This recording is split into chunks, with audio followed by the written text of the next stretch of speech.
is quantity minus 0.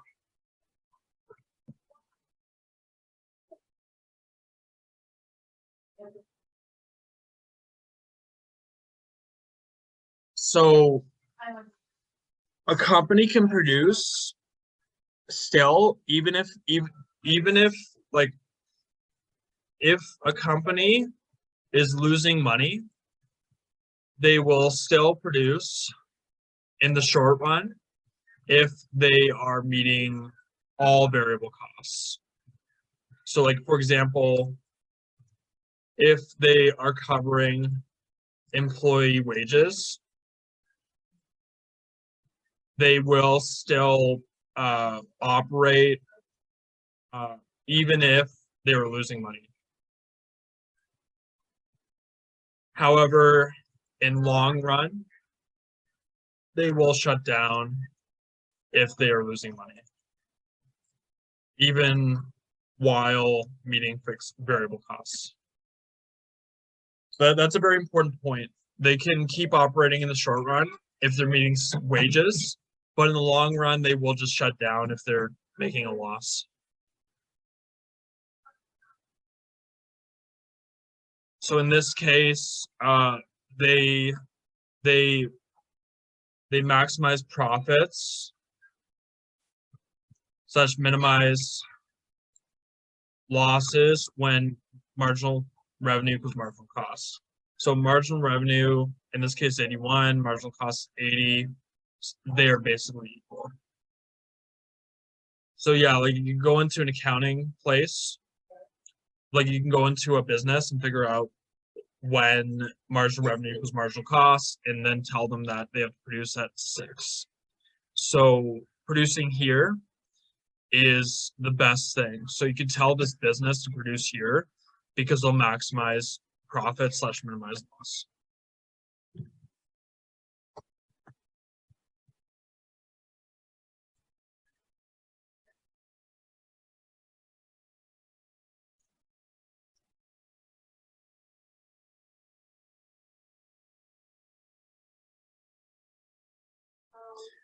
So should this firm produce? Yes, if price is greater than or equal to minimum average total cost, this means that the firm is profitable or that its losses are less than its fixed cost. What quantity should the firm produce? Produce where MR equals P equals MC. There, profit is maximized or loss minimized. Will production result in economic profits? Yes, if price is greater than average total cost. Total revenue is greater than total cost.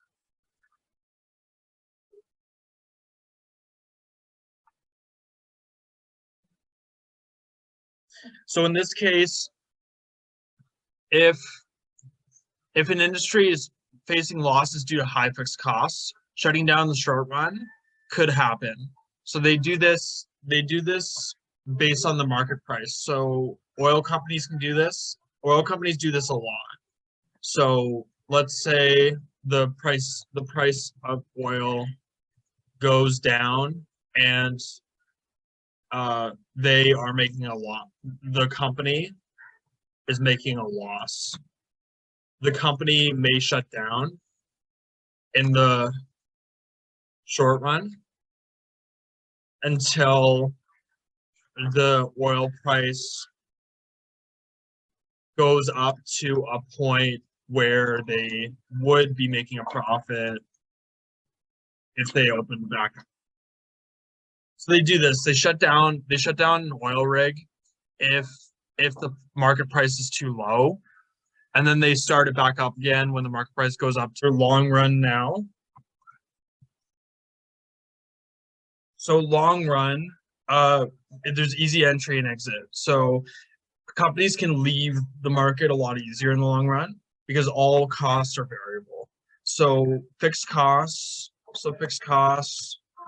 in the long run become fixed costs in the short run become variable costs in the long run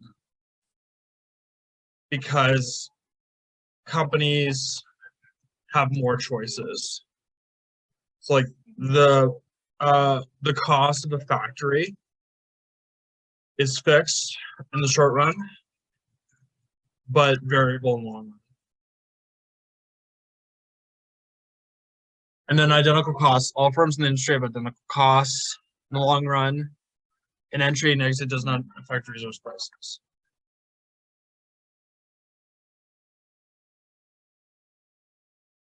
So in a perfectly competitive industry, price will equal the firm's minimum average total costs. Production will also occur at this point. So conclusion follows from two basic facts. Firms seek profits and avoid losses.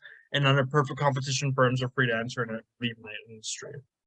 So entry eliminates profits, price greater than average total costs. Firms enter, supply increases, price falls.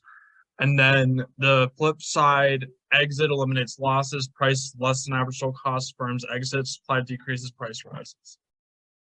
So in other words, if an industry makes a profit, firms enter, and then there is more competition. So price falls due to competition.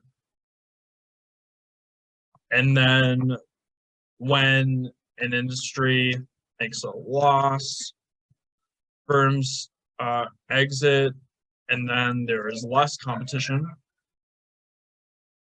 Price goes up because there is more market power. And a few firms set prices. Yeah, so that's just what happens. It goes back and forth. It's kind of like a cycle. Yeah. So this is a good graph showing this. Like, what happens is if a firm's making profit, new firms come in because they see potential to make money. And then when there's negative profit, firms will leave because they know they're not going to make any money.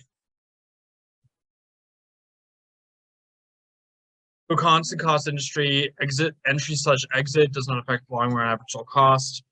Increasing cost industry are most industries. So average total cost increases with expansion. And then decreasing cost industry, it would be the personal computer industry. And increasing costs if output contracts here.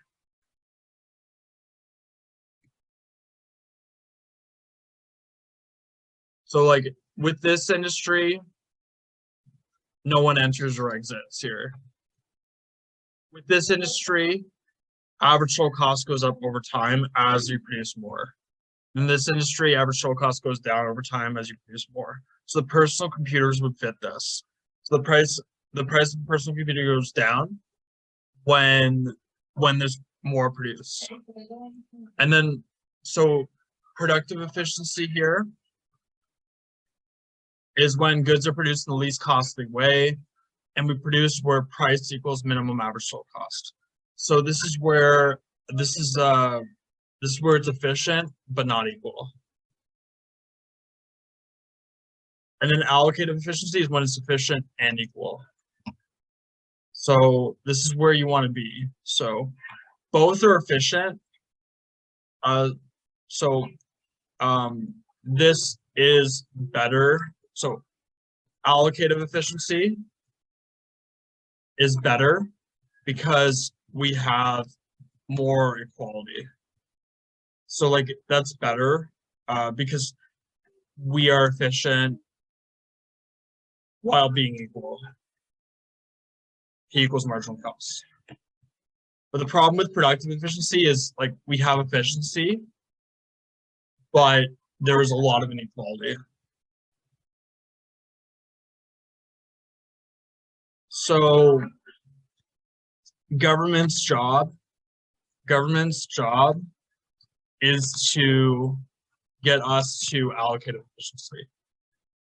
So that's the goal.